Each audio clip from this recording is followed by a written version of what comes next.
चलो ठीक है, स्टार्ट करते हैं। टॉपिक है JIGL और बहुत ही इंपॉर्टेंट चैप्टर है, समझ लो। थोड़ा टिपिकल भी है, कुछ अलग मिलेगा आपको अभी तक, बट बिकॉज हम कुछ चैप्टर्स पढ़ चुके हैं तो 2-3 चैप्टर पढ़ने के बाद अगर इस पे आ रहे हैं ना तो एक डाइजेशन हो जाता है कि यार क्या पढ़ा रहे हैं, क्या चल रहा है। आइडियली तो इसको एकदम फर्स्ट चैप्टर पढ़ना चाहिए JIGL शुरू करते टाइम, बट मैं जानबूझ के इसको पहला चैप्टर नहीं लेता क्योंकि फिर क्या वो सब्जेक्ट से दुश्मनी हो जाती है। बोले क्या चल रहा है यार, ये तो सब बाउंसर जा रहा है। तो थोड़ा पहले अपन simple chapter RTI, limitation, torch, ये सब पढ़ते हैं। एक सब्जेक्ट के बारे में आपको एक अंडरस्टैंडिंग आ जाती है कि अप्रोच कैसे करना है, फिर ये आपको इजीली समझ आता है। तो अब ऐसा कुछ नहीं है कि एकदम प्रॉब्लम आएगी और पता ही नहीं चल रहा क्या हो रहा है, पर थोड़ा डिफरेंट चैप्टर है। अच्छा, प्रैक्टिकली लॉ स्टूडेंट के तौर पे आपके लिए चैप्टर बहुत इंपॉर्टेंट है, बिकॉज नाम ही देख लो टॉपिक का क्या है, इंटरप्रिटेशन ऑफ स्टैट्यूज।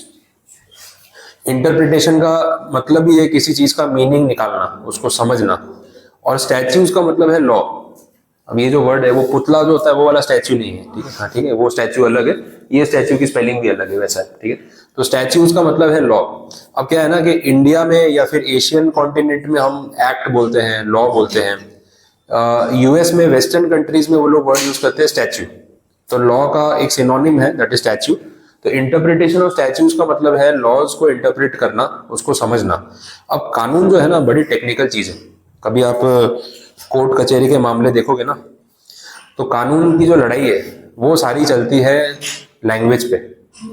अब Indian contract act 1872, constitution of India, ठीक है, अपना 1950।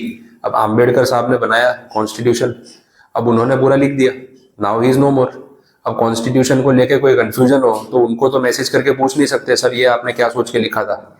और ऐसा भी नहीं कि तब के टाइम का कोई पॉडकास्ट रिकॉर्ड कर रखा उन्होंने, ठीक है, आजकल चलता है। तब तो वो भी पॉसिबल नहीं था कि भाई मैंने पूरा वीडियो रिकॉर्ड करके एक्सप्लेनेशन दे रखा है, सिलेबस बना रखा है, तो कल को मैं नहीं भी रहूंगा तो मेरे यूट्यूब चैनल पे देख लेना कि मैंने पॉइंट क्यों रखा था, है ना। आइडिया अच्छा है ना। अब ये चीज इंप्लीमेंट हो सकती है। आज जो कानून बनेगा उसका पॉडकास्ट, ऑडियो, वीडियो, डॉक्यूमेंट्री सब बना के रख सकते हो। इन फ्यूचर कोर्ट केसेस में बहुत रिलीफ हो जाए। ये बोलते बोलते मुझे आइडिया आया कि ऐसा हो सकता है, बट तब के टाइम में पॉसिबल नहीं था। तो लॉ जो है ना वो रिटर्न डॉक्यूमेंट के बेसिस पे चलता है। अब आर्टिकल में जो लिख दिया उन्होंने, लिख दिया, नाउ ही इज नो मोर। अब लैंग्वेज ऐसी चीज है जिसमें uncertainty, confusion, multiple meanings possible है। एक शब्द का मतलब अलग अलग निकाला जा सकता है, और एक सेंटेंस का ग्रामेटिकल मीनिंग तो अलग अलग निकाला ही जा सकता है। अब कोर्ट में क्या होता है, जब दो पार्टीज लड़ रही होती है तो दोनों वो अपने अपने फेवर में मतलब निकालते हैं। बोले मेरे हिसाब से तो इसका मतलब ये है, बोले नहीं मेरे हिसाब से तो मतलब ये है। एक एग्जांपल देता हूँ, जैसे लेबर लॉ में आप पढ़ते हो ना, तो उसमें डेफिनेशन आती है, बहुत बार होता है number of days are calculated like this और लाइक दैट। तो वो डे की जो डेफिनेशन है, डे को डिफाइन किया है। आपके हिसाब से एक डे का मतलब क्या होता है? 1 day is equal to what आपके हिसाब से? 24 आवर्स। और कुछ दूसरा मीनिंग निकाल सकते हो डे का? सनराइज से लेके सनसेट तक, दिन और रात, है ना। अब लिखा है कि भाई 24 days, 25 days, 1 working day, 2 days, ऐसा कुछ लिखा है। अब डे का क्या मीनिंग निकाले? तो वहां पे लॉ में वो भी डिफाइन किया है कि day means starting from 12 midnight, है ना, full circle of 24 hours till 12 midnight next, ऐसा करके लिखा हुआ है, स्पेसिफाई किया हुआ है। रात के 12 बजे से लेके 24 घंटे का पूरा सर्कल कंप्लीट होगा, उसको दिन मानेंगे, डे, जो एक्ट में लिखा है। कोई लॉयर क्या बोलेगा, बोले सर डे का मतलब क्या होता है? जज बोलेगा दिन। तो बोले रात के 9 बजे दिन होता है क्या? बोले नहीं। तो बोले डे का मतलब तो फिर सनराइज से लेके सनसेट हुआ ना। तो सुबह 7 बजे सनराइज होता है, शाम को 7 बजे सनसेट हो जाता है। तो मेरे हिसाब से तो दिन का मतलब सुबह 7 से लेके शाम के 7 बजे तक। दूसरा बोलेगा यार ऐसे बोलते हो 10 दिन हो गए, तो आप ऐसे बोलते हो 10 दिन और 10 रात हो गई। 10 दिन बोलते हो ना, 10 दिन हो गए मतलब कि पूरा 24 घंटे का साइकिल ना। अब दोनों बातें अपनी अपनी जगह सही है, फिर आर्ग्यूमेंट किस बेस पे आगे बढ़ेगा? तो बोला डिफाइन कर दो भाई, लिख दो कि दिन का मतलब 24 घंटे का पूरा एक चक्कर, वो एक दिन होता है। अब इसमें दिन और रात दोनों इंक्लूड हो गई। ये हॉलीडे पैकेज नहीं है कि 3 नाइट 4 डेज अलग से स्पेसिफाई करना पड़ेगा। अंडरस्टूड सी बात हो गई, आया समझ में? तो ये सब चीजें जो है ना, ये जो एकदम टेक्निकल बातें हैं, इसके लिए रूल्स बनाने जरूरी थे। कि कानून तो लिखित में है, इंटरप्रिटेशन तो 100-200 साल तक होता रहेगा, बट फिर लैंग्वेज को लेके झगड़ा होता रहेगा। बोले रूल्स फिक्स कर लो क्या करना है, कि कोई कंफ्यूजन हुआ तो क्या फॉलो होगा और क्या नहीं होगा, वो अपने को यहाँ देखना है। ये टॉपिक आपको वही चीज समझा रहा है, इंटरप्रिटेशन ऑफ स्टैट्यूट्स। और पूरा टॉपिक उसी पे चलेगा कि लॉ को पढ़ते कैसे हैं। अच्छा, अपन जो लैंग्वेज लिखते हैं, जैसे यहाँ अपन नोट्स में पढ़ रहे हैं, आप जो आंसर लिखते हो, वो लैंग्वेज और लॉ की लैंग्वेज में जमीन आसमान का फर्क है, बहुत डिफरेंस है।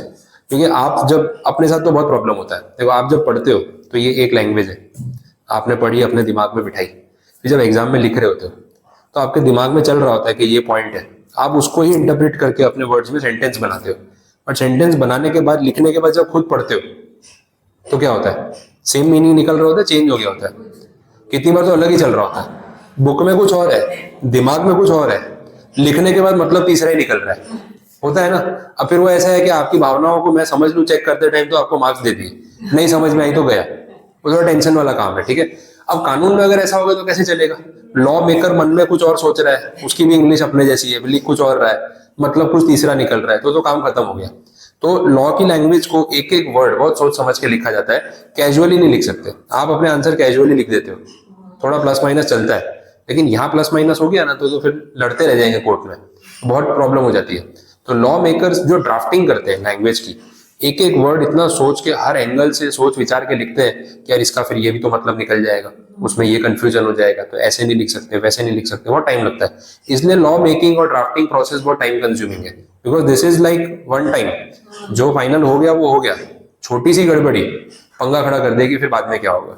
और ये चीज जो अभी वो आर्टिकल 370 पे बात हो रही थी, उसकी जो मूवी आई थी ना आर्टिकल 370, वो आप देखना, उसमें जो उन्होंने वो टेक्निकल चीजें बताई है कि इसमें ये क्लॉज में ये लिखा है, इसमें तो ऐसा होना चाहिए था, वहां पे भी कुछ ड्राफ्टिंग एरर था जिसका प्रॉब्लम आ रहा था, और उस चीज का उन्होंने यूज भी किया, उसका फायदा भी उठाया, है ना, वैसा भी होता है। तो बहुत माइनर चीजें होती है जो बहुत मेजर इम्पैक्ट क्रिएट कर देती है, ये बेसिक बात यहाँ पे है। तो जब अभी इसको अपने पढ़ेंगे तो मैं थियोरेटिकली भी आपको समझाऊंगा और इसके प्रैक्टिकल एग्जाम्पल भी दूंगा कि कहाँ पे वो डिफरेंस आता है। कंपनी लॉ पढ़ते हैं ना, कंपनी लॉ में खासकर आपको वेरिएशन देखने को मिलता है, लॉ की लैंग्वेज और जनरल लैंग्वेज। तो आपको लॉ की लैंग्वेज में थोड़ा हैवी पड़ेगा कि यार बहुत टेक्निकल हो जाता है, बोले इतना कॉम्प्लिकेट क्यों करते हैं, बट एक एक वर्ड का वहां पे ना कोर्ट में झगड़ा होता है, तो कॉम्प्लिकेटेड रखना ही पड़ता है उसको एकदम सिंप्लीफाई नहीं, यार ये तो अंडरस्टूड है, इसका मतलब तो ये, अरे भाई अंडरस्टूड है तो कौन बताएगा, जिसने लिखा हुआ तो आज है ही नहीं, किसको पूछने जाओगे। तो that is very difficult to interpret later. तो बेटर है कि आप पहले से उसको, भले कॉम्प्लिकेटेड लगे लेकिन स्पेसिफिक लिखो, और उसको कैसे इंटरप्रेट करना है उसके कुछ रूल्स बना लो कि भाई इसका ऐसे ही मतलब निकाला जाएगा, आप भी ऐसे ही इंटरप्रेट करोगे, मैं भी ऐसे ही करूंगा, गेम के रूल्स सबके लिए सेम होने चाहिए। वो पॉइंट यहाँ पे वो देखने को मिलेगा। देखते हैं, थोड़ा लैंग्वेज स्टार्ट करते हैं, फिर बाकी भी चीजें ऐड ऑन कराता हूँ। ये जो मैंने आपको बताया ना स्टार्टिंग में, वही लिखा है मीनिंग ऑफ इंटरप्रिटेशन वाला, तो जितना रिलेट हो गया मैं वापस रिपीट नहीं कर रहा हूँ। आपको अगर लैंग्वेज पढ़नी है 2 मिनट लेके आप इंट्रोडक्शन पढ़ लो, कोई जल्दी नहीं है, यहाँ से एक बार पूरा रीड कर लो, फटाफट क्विक रीडिंग कर लो, कुछ नहीं समझ आया तो पूछो, आराम से चलेंगे इस चैप्टर में थोड़ा।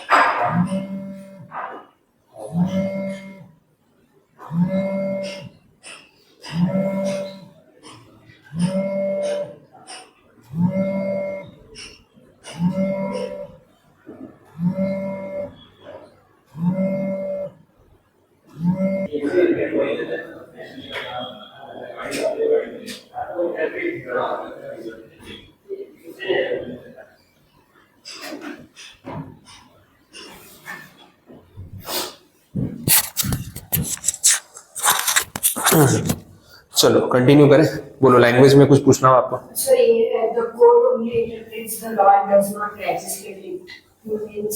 हाँ, बहुत अच्छा पॉइंट है वो। कोर्ट का काम क्या है, यहाँ पे कोर्ट का रोल समझा रहे हैं। कोर्ट का काम है सिर्फ जो लिखा है उसके बेसिस पे डिसीजन देना। कोर्ट कानून बनाता नहीं, बने हुए कानून के बेसिस पे फैसला सुनाता है। देखो, कानून बनाने का काम पार्लियामेंट का है, उन्होंने जो कानून पास कर दिया वो फाइनल है। अब जो कोर्ट है वो क्या करेगा, वो सिर्फ उसके बेसिस पे आपका डिस्प्यूट सॉल्व करेगा। अगर आप दोनों के बीच में झगड़ा है, आप बोल रहे हो नहीं कानूनी तौर पे मैं सही हूं, ऐसा होना चाहिए, दूसरा बोल रहा है नहीं वैसा होना चाहिए, अब कौन फैसला करेगा, चलो कोर्ट चलते हैं। कोर्ट क्या करता है, कोर्ट बोलेगा देखो क्या प्रॉब्लम है आपका, ये इशू है, अच्छा इसमें ये एक्ट लगता है, तो कोर्ट वो एक्ट को पढ़ेगा, उसमें से सही मतलब निकालेगा और बताएगा कौन सही है कौन गलत है। कानून बनाने का काम कोर्ट का नहीं।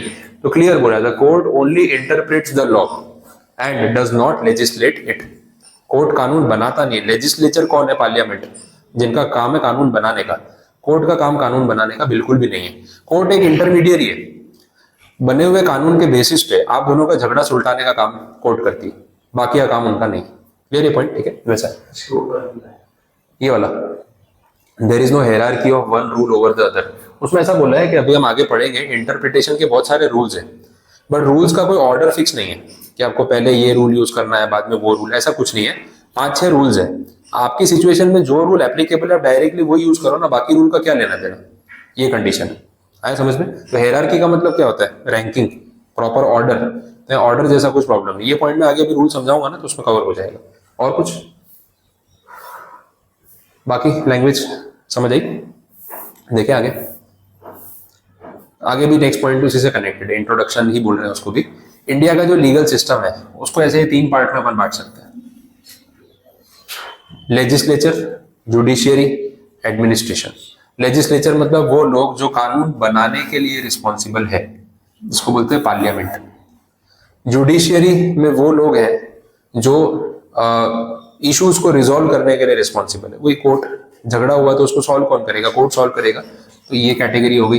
एडमिनिस्ट्रेशन मतलब जो लॉ एंड ऑर्डर मेंटेन करने का काम करते हैं, पुलिस, दैट इज एडमिनिस्ट्रेशन। आया समझ में? क्लियर हुआ? तो ये सब कंडीशंस है। और फोर्थ पार्टी कौन है? People, public. और डेमोक्रेसी के 4 पिलर्स होते हैं, तो फोर्थ पिलर तो हम है, बाकी के 3 ये है। ठीक है, पार्लियामेंट, कोर्ट और पुलिस। इसके अलावा चौथी कौन? पब्लिक।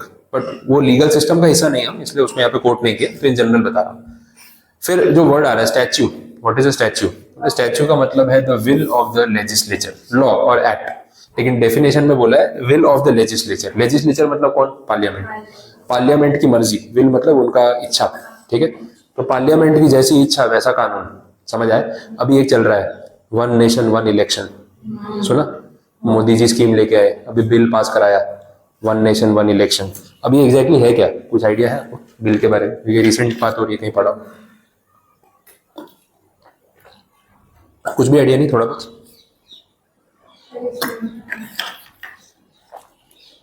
खाली नाम सुना होगा ना, ऐसा कुछ है।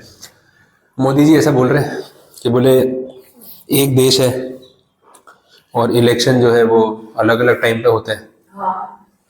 लोकसभा इलेक्शन हर 5 साल में आते हैं, चलो वो तो सेंट्रल लेवल पे होते हैं। स्टेट इलेक्शंस में क्या होता है? हर साल कोई ना कोई स्टेट में इलेक्शंस है, ठीक है, चलता रहता है। अभी महाराष्ट्र का रिजल्ट आया इलेक्शन का, अभी कोई दूसरे स्टेट में इलेक्शन आएगा, तो एक साल में तो होते नहीं। अब किसी का 2022 में हुआ था तो 27 में होगा, किसी का 20 में हुआ था तो 25 में आएगा, ऐसे चलता है। तो एवरी ईयर कोई ना कोई स्टेट्स में इलेक्शन चलते ही रहते हैं। अब इस वजह से प्रॉब्लम क्या हो रही है, ये जनरल बात बता रहा हूँ कि ऑपोजिशन भी इस तरीके का एलिगेशन लगा रही है। प्रॉब्लम ये हो रही है कि मोदी जी को हर स्टेट में ट्रैवल करना पड़ता है हर साल। जैसे इस बार कर्नाटक में इलेक्शन है तो अभी वहां भाग रहे हैं, फिर महाराष्ट्र में इलेक्शन है तो वहां भाग रहे हैं। अब एक प्रॉब्लम क्या है ना, बीजेपी में थोड़ा कॉन्सेंट्रेशन ऑफ पावर ज्यादा है। बीजेपी मतलब Modi ji is the face of BJP. तो क्या है ना, हर जगह मोदी जी मोदी जी। अब उन्होंने ना अपने लेवल का कोई और कैंडिडेट क्रिएट ही नहीं किया, जबकि बाकी पार्टीज में ऐसा होता नहीं था। पहले के टाइम पे था स्टेट इलेक्शंस में स्टेट का जो चीफ मिनिस्टर कैंडिडेट होता है वो वहां का हीरो है, तो सारी प्रमोशन वो करेगा। अब आप देख लो गुजरात में जब इलेक्शन होते हैं तो हर गांव में मोदी जी खुद आते हैं। अब गुजरात के सीएम का नाम भी आधे लोगों को नहीं पता है, आप पूछ लो, आधे ज्यादा लोगों को सीएम का नाम नहीं पता है। सीएम के इंटरव्यू देखे आपने कभी? नहीं, पब्लिसिटी में आते ही नहीं है, सारा काम मोदी जी के नाम से होता है। तो वोट लेने का काम मोदी जी कर रहे हैं। अब क्या, गुजरात में इलेक्शन है, 100 रैलियां करनी है, तो 100 जगह गुजरात में मोदी जी खुद आते हैं, गुजराती में बातें करेंगे, हिंदी में बातें करेंगे, छोटे गांव में जाएंगे, बड़े शहर में जाएंगे, रोड शो निकालेंगे। एक आदमी कितना काम करेगा? फिर बोले सर गुजरात का इलेक्शन खत्म, जीत गए, अब कर्नाटक में आ रहा है 3 महीने बाद, चलो, तो पूरा कर्नाटक घूम रहे हैं, पूरा तमिलनाडु घूम रहे हैं। तो एक ही आदमी ना पूरे देश में हर स्टेट में जाके अपना चेहरा दिखा के वोट मांग रहा है कि मेरी पार्टी को वोट करो, फिर मेरा कैंडिडेट चला लेगा। अब गुजरात में सीएमओ है, चीफ मिनिस्टर ऑफिस है, वो अलग कैंडिडेट है, बट मोदी जी का फेस दिखा के वोट मांगना है, तो उस चक्कर में उनको पर्सनली हर जगह आना पड़ता है, और वो नहीं जाते हैं तो दूसरी पार्टियां थोड़ी सीट ज्यादा ले जाती है। तो इतना खुद के ऊपर बर्डन उन्होंने खुद ही डाल दिया है कि he is the face of the party, उनके अलावा और कोई बड़ा चेहरा है ही नहीं जो इलेक्शन में पार्टिसिपेट कर सके। अब इनके लिए इनकन्वीनियंस हो गई। अब वो क्या सोच रहे हैं, बोले यार मैं पूरा साल इलेक्शंस में ही सिर्फ रैली करता रहता हूँ, बाकी काम कब करूंगा? तो उन्होंने आइडिया प्रपोज किया कि बोले सिर्फ मेरे, अब बोलेंगे तो ऐसे ही, बोले सिर्फ मेरे अकेले के लिए नहीं है, लेकिन कंट्री के लिए भी ये चीज ज्यादा बेनिफिशियल है कि इलेक्शंस में हम इतना टाइम क्यों वेस्ट करते हैं। अगर एक साथ पूरे देश में एक ही बार में इलेक्शंस हो जाए, स्टेट के भी और सेंटर के भी, तो पब्लिक को भी एक ही बार वोट देना पड़ेगा। और उसी में सर आउट ऑफ इंडिया ऐसा नहीं होता है? Out of India system country wise अलग अलग है। अब यूएस का सिस्टम अलग है और इंडिया का अलग है, तो ऐसे कंपैरिजन करने जाएंगे तो डिफरेंस आ जाएगा, तो उसमें बाद में जाते हैं, पहले ये वाला समझ लेते हैं। तो उसमें ये हो रहा है कि इलेक्शंस एक ही बार हो, एक ही डेट पे हो, और आप जब वोट देने जाओ तो स्टेट का वोट और सेंटर का वोट आप साथ में देके आ जाओ एक ही दिन में, तो आपको बार बार वोट करने नहीं जाना पड़ेगा। दूसरा ये है कि उनको मार्केटिंग करने भी एक ही बार करनी पड़ेगी, सारा प्रमोशन एक ही बार करना है, और एक बार में जो सरकार बनी 5 साल शांति। अब ये चीज कैसी है ना कि जिसका टाइम चल रहा है उसके लिए तो बेनिफिशियल है। अब मोदी जी को एक ही बार अपनी मार्केटिंग करनी है कि हमें वोट दे दो, 5 साल तक शांति, 20 स्टेट 25 स्टेट में बार बार जाना नहीं पड़ेगा।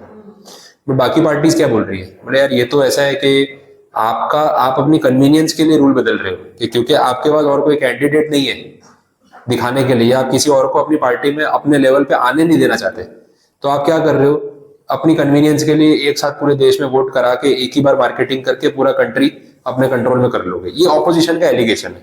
अब देखो रियल इंटेंशन क्या है वो तो अपने को नहीं पता, बट मैं दोनों साइड की बात बोल रहा हूँ कि क्या मार्केट में चल रहा है और लोग ये बारे में क्या बात कर रहे हैं, वैसा हो रहा है। अब ऐसा है कि इस सिस्टम के कुछ प्लस पॉइंट्स भी होंगे, कुछ माइनस पॉइंट्स भी होंगे, दोनों होने वाले।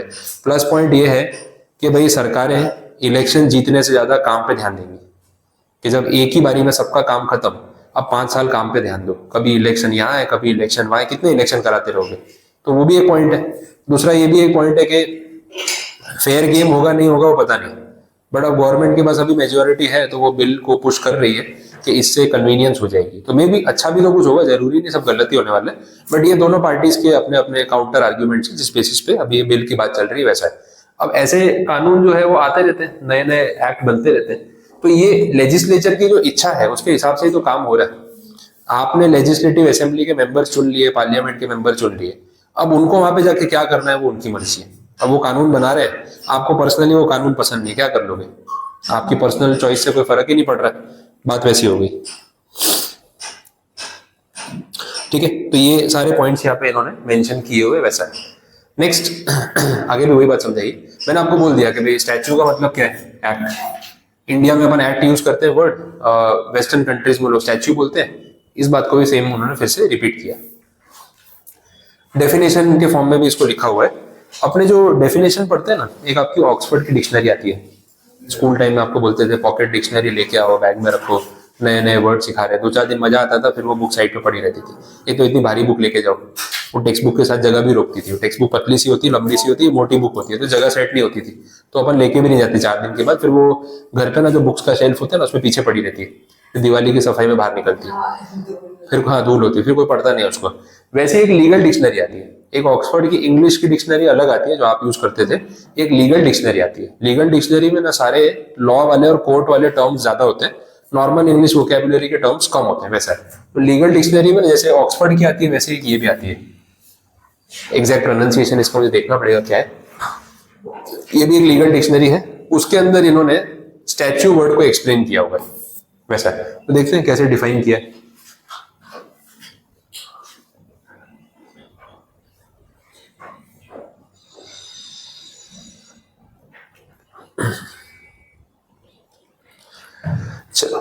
A law established by the act of the legislative power, that is an act of the legislature। अब ये सेम बात पढ़ी अपन ने, कुछ नया नहीं था।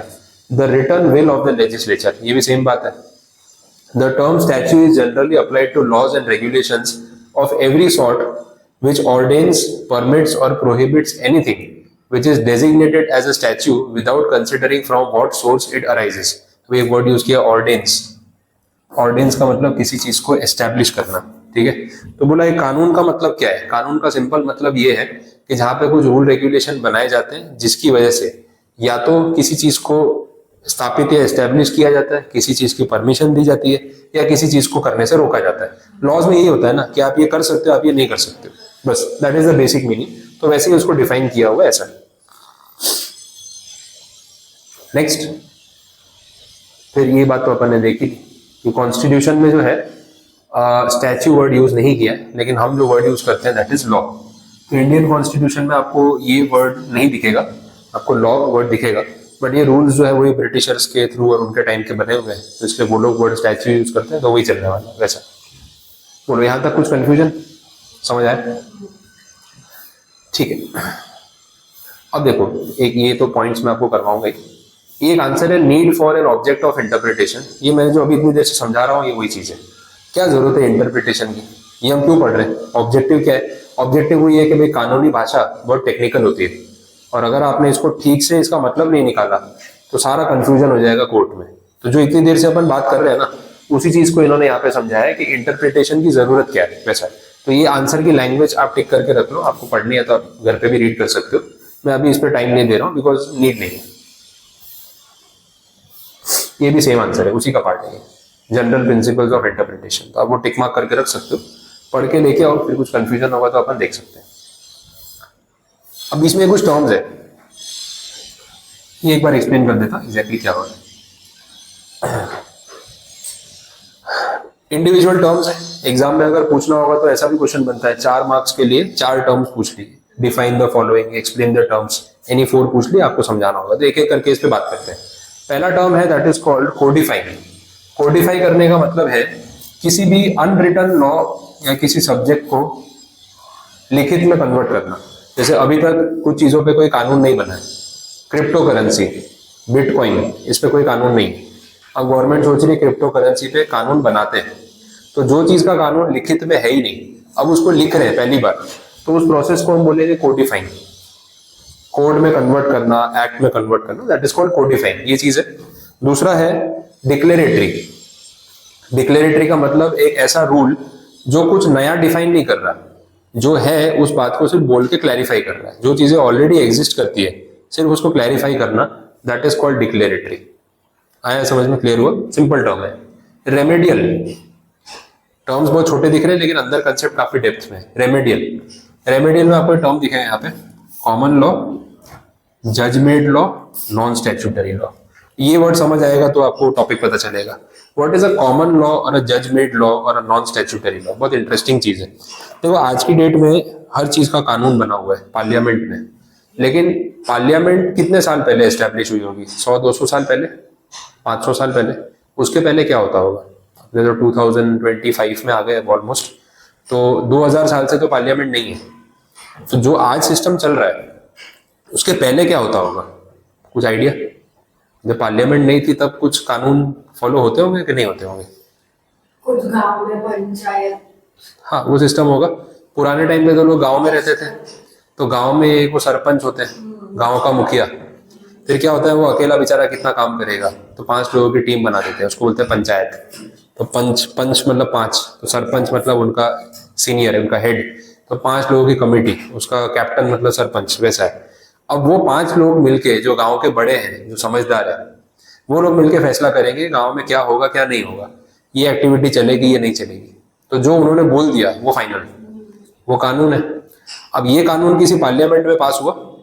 नहीं। जो गांव के लोगों ने जिन 5 लोगों को सिलेक्ट किया कि ये लोग जो बोलेंगे हम मानेंगे, ये समझदार है, तो उनकी कही हुई बात फाइनल, वैसा। अब this is called a common law. Common public का बनाया कानून, कोई पार्लियामेंट नहीं है। इसको बोलते हैं non statutory law. Common law का मतलब पब्लिक का बनाया हुआ, लोगों का बनाया हुआ अपना सिस्टम। आज भी ये चीज गांव गांव में चलती है, भाई हमारे गांव का यही सिस्टम है। वो सिस्टम किसने बनाया? किसी इंसान ने ही बनाया होगा, that is called a common law. कहीं लिखित में नहीं है, पार्लियामेंट में पास नहीं हुआ, लेकिन लोगों ने मिलकर बना लिया और हर कोई जनरेशन टू जनरेशन उसको फॉलो कर रहा है। तो दिस इज वन कंसेप्ट। दूसरा, जज मेड लॉ या नॉन स्टैट्यूटरी लॉ, इस पे बात कर लेते हैं। देखो पार्लियामेंट में जो भी एक्ट पास होते हैं, वो एक्ट भी तो इंसान ने ही पास किए ना, भगवान ने तो बनाया नहीं है। भगवत गीता तो है नहीं है कि आपको आपके जीवन के सारे प्रश्नों के सवाल के जवाब जो भी है इसके अंदर मिल जाएंगे, वैसा तो होगा नहीं। तो ऑब्वियसली ह्यूमन मेड एक्ट में कुछ चीजें मिसिंग होगी। बनाते टाइम उन्होंने नहीं सोचा होगा ये प्रॉब्लम भी आएगा, पर वो प्रॉब्लम लेके आप कोर्ट में पहुंच गए। जब कोर्ट में पहुंचे तो जज ने बोला यार सेक्शन में तो इसके बारे में कुछ लिखा ही नहीं है, अब क्या करें। अब जज का क्या रोल है वहां पे?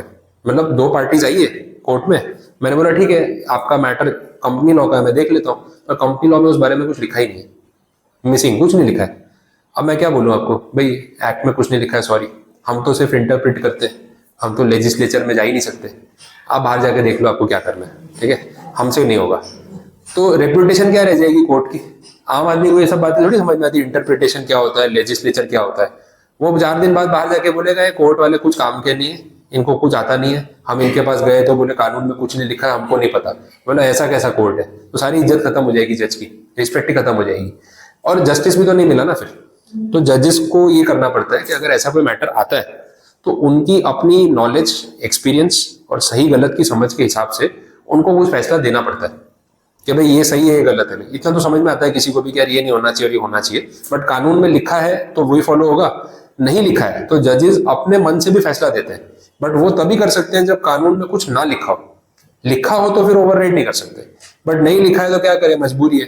तो जज बोलेंगे देखो भाई नेचुरल जस्टिस के हिसाब से तो इसके साथ ये होना चाहिए, इसके साथ ये नहीं होना चाहिए, तो आप भाई इतना इतना पे कर दो, इतना नुकसान चुका दो, ये गलत है। और ये मैं फैसला सुना रहा हूँ, कानून में कुछ लिखा नहीं है, मैं अपने एंड से डिसीजन दे रहा हूँ, आपको चैलेंज करना चैलेंज कर लेना। बट ये फैसला जो जज ने सुनाया है वो अब आगे ऐसे सेम केसेस में एज अ रेफरेंस यूज होगा।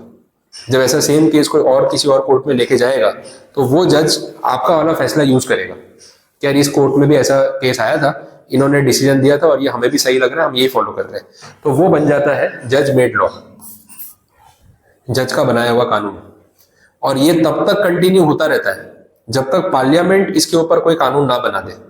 अब पार्लियामेंट तक ये बात पहुंची कि यार ये जज मेड लॉ चल रहा है इतने साल से, इसका एक सेक्शन बना देते हैं ताकि कंफ्यूजन दूर हो जाए।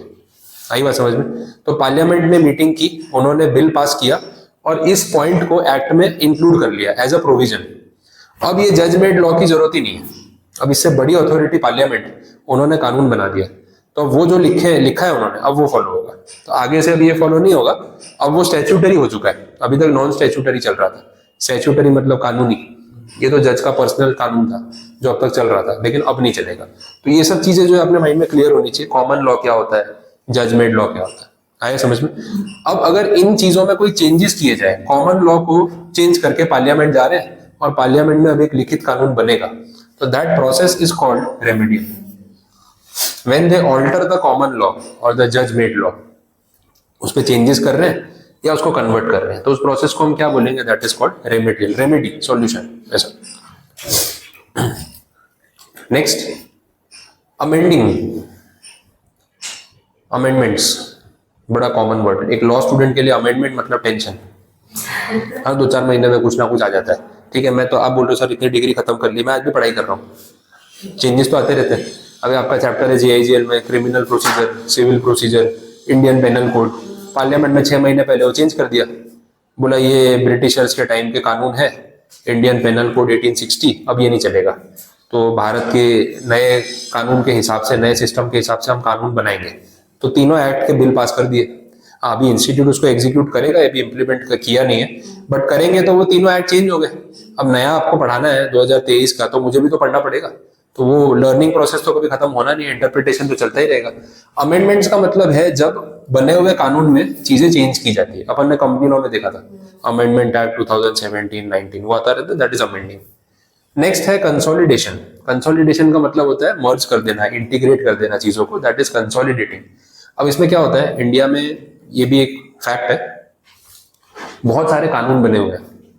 अब क्या होता है, देखो ये ह्यूमन नेचर है, आपके साथ भी होता होगा। सपोज आपने कुछ, कोई भी एग्जांपल अपने ले सकते हैं, कुछ कपड़ों का एग्जांपल ले लो। ठीक है, आपने कुछ कपड़े खरीदे, कोई पर्टिकुलर कलर का टी शर्ट आपको चाहिए था, कभी ऑनलाइन दिखा, पसंद आ गया, ले लिया। अब ऐसे बहुत सारे कपड़े हैं आपके पास। अब कपड़ों क्या होता है, कबर्ड के अंदर जाते रहते हैं, और कबर्ड है ना, जितना डेप्थ वाला बनवाओगे उतना प्रॉब्लम है। जितना हो सके ना फ्लैट कबर्ड बनवाना चाहिए कि आजू बाजू सब दिखे। एक पाइल है कपड़ों की, उसके पीछे दूसरी पाइल है, तो पीछे वाली पीछे रह जाएगी, कभी आगे नहीं आएगी। आप कभी नीचे झुक के आगे की पाइल निकाल के पीछे के टी शर्ट निकाल के पहनने वाले नहीं, वो पीछे पड़ा रहेगा। तो बेटर है ना उसकी वो डेप्थ जितनी कम हो उतना अच्छा है कि सब कुछ सामने दिख रहा है। विड्थ ज्यादा होनी चाहिए लेकिन डेप्थ नहीं होनी चाहिए, नहीं तो अंदर वाले कपड़े कभी हाथ में नहीं आते। अब आपने ना कोई टी शर्ट खरीदा, उसको अंदर वाली पाइल में रखा, फिर भूल गए, फिर वापस वही कलर आपके दिमाग में आया 6 महीने साल बाद, यार बोले यार ये टी शर्ट लेना है, अब ये नहीं याद है अंदर पड़ा है, दूसरा ऑर्डर करके मंगवा दिया, अब एक ही कलर के 2-3 टी शर्ट है आपके पास, होता है ऐसा? तो ऐसी गलती हो सकती है। अच्छा, ये चीजें घर में किचन में भी होती है।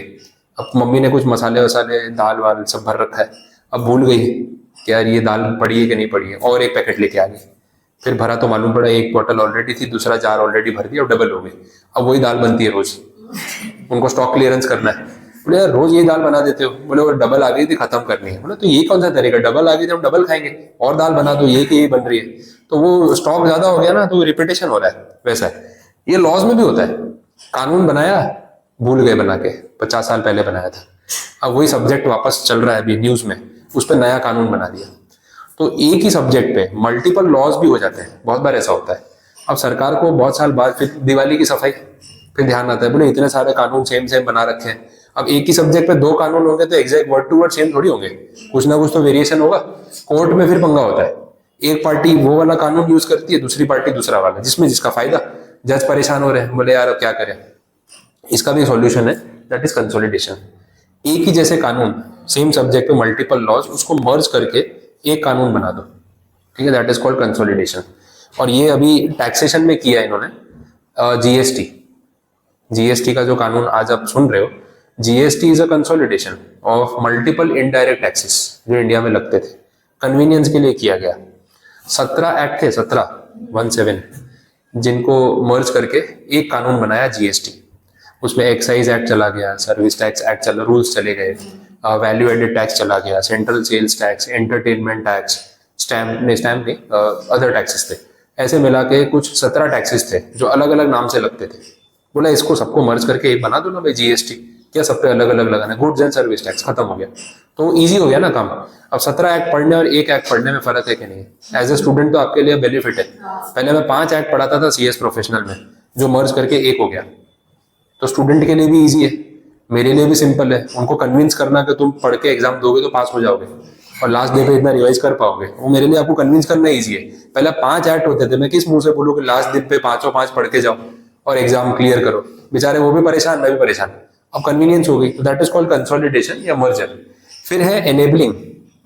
एनेबल करना मतलब किसी को कोई चीज की पावर देना, अथॉरिटी देना कि आप ये काम कर सकते हो, वैसा है। डिसेबलिंग मतलब उसका उल्टा, बैन लगा देना, आप ये काम नहीं कर सकते आप, वैसा है। अब जैसे इंडिया में गैम्बलिंग इलीगल है, सपोज गवर्नमेंट ने बोल दिया करो बेटिंग गैम्बलिंग जो करना है करो, ठीक है। वैसे भी क्या काम धंधा कितना करोगे, जुआ खेलो आराम से, कोई टेंशन नहीं, बिजी तो रहोगे कम से कम। आप हारोगे तो कोई जीतेगा, इकोनॉमी चलती रहेगी, कभी आप जीतोगे वो हारेगा, तो क्या है, सबका मन लगा रहेगा, तो खेलो। अब ये अगर आपको परमिशन दे दी तो इसको क्या बोलेंगे, एनेबलिंग। उल्टा कर दिया तो डिसेबलिंग, जो काम कर रहे थे वो भी डिसअलाउ कर दिया, अब ये नहीं कर सकते वो नहीं कर सकते, दैट इज डिसेबलिंग, वैसा है। लास्ट में है पेनल प्रोविजन। पेनल मतलब पेनल्टी, ऐसे कानून जो किसी पे कोई पेनल्टी लगाते हैं उसको बोलते हैं पेनल प्रोविजन, सिंपल, तो इजी टर्म है। ओके, तो ये सब वर्ड जो है एग्जाम में अगर पूछने हो तो वो एक्सप्लेन द टर्म्स करके 3-4 पॉइंट्स बना के यूज कर सकते हैं, वही एक ऑप्शन रहेगा। बोलो, कोई कंफ्यूजन यहाँ तक पता चला? ये 7th वाला डिसेबलिंग मतलब कोई चीज करने से आपको रोकना, कि अब ये काम आप नहीं कर सकते, वैसा। बैन लगा देना किसी चीज पे, डिसेबल कर देना, वैसा। नीड एंड ऑब्जेक्ट वाला आंसर आप पढ़ सकते हो, जनरल प्रिंसिपल्स वो भी इंट्रोडक्शन का ही पार्ट है। थोड़ा रूल्स का इंट्रोडक्शन दे देता हूँ, फिर इसको पैकअप करते हैं। रूल्स आज स्टार्ट नहीं करने हैं। जो मैं आपको बता रहा था कि इंटरप्रिटेशन के कुछ प्रिंसिपल्स, कुछ रूल्स बनाए जो पूरी दुनिया फॉलो करती है, ताकि कोई कंफ्यूजन ना हो कि कानून को कैसे पढ़ना है, सब लोग एक ही रूल फॉलो करेंगे। अब इसमें इन्होंने कैटेगराइज किया है, प्राइमरी रूल्स और एक आएगा secondary other rules. Primary rules में ये सारे नाम है, लिटरल कंस्ट्रक्शन का रूल है, सब समझाऊंगा डिटेल में, वो आज का पार्ट नहीं है। रूल ऑफ रीजनेबल कंस्ट्रक्शन, फिर इसके बाद है rule of harmonious construction, mischief rule, hidden rule, ये सब आएंगे। Rule of एजेसडेम Gennaris Latin term है। फिर आएंगे अदर रूल्स, इसके अंदर भी कुछ रूल्स दिए हुए। तो ये सारी चीजें हम पढ़ेंगे तो आपको पता चलेगा कि कोई भी लीगल लैंग्वेज आप पढ़ते हो, एक्ट की लैंग्वेज पढ़ते हो, तो उसका इंटरप्रिटेशन कैसे होता है। अच्छा, मैं यहाँ पे आपको कंपनी लॉ की बेयर एक्ट भी बताऊंगा, अपन ने कंपनी लॉ के टाइम पे डिस्कस भी की थी, उसके अंदर की लैंग्वेज कैसी होती है, उसका प्रेजेंटेशन कैसा होता है, वो भी देखेंगे। तो विथ प्रैक्टिकल एग्जाम्पल आपको ये सारी चीजें पढ़ने को एक एक करके मिलेंगी, वैसा, ठीक है। तो ये रूल्स अपने कल ही स्टार्ट करेंगे। चैप्टर है, इसमें कुछ पॉइंट्स काफी ऐड भी हुए हैं, तो आराम से, मैं इसमें पेजेस बहुत जल्दी नहीं घुमा रहा हूँ, आराम से अपने 2-2, 3-3 पेज भी डेली पढ़ रहे हैं, ठीक है, लेकिन कंसेप्ट आपको क्लियर होना चाहिए। 3-4 दिन लगा के खत्म करेंगे, कोई फर्क नहीं पड़ेगा, बट चैप्टर इंटरेस्टिंग है। At the end of the chapter आपको लगेगा कुछ नया सीखा, कुछ चीजें समझ आई, और ये पढ़ा हुआ आपको पूरे आपके लॉज की जितनी भी स्टडी है ना, उसमें सब में काम आएगा। तो उस हिसाब से एक समझ लो, वो ABCD सीख रहे हो इंग्लिश बोलने से पहले, ये कुछ वैसा टॉपिक है, तो उसमें मजा आने वाला है, वैसा, बोलो यहाँ तक कुछ पूछना हो, कोई क्वेरी? क्लियर है? बस ठीक है, इतना रखते हैं।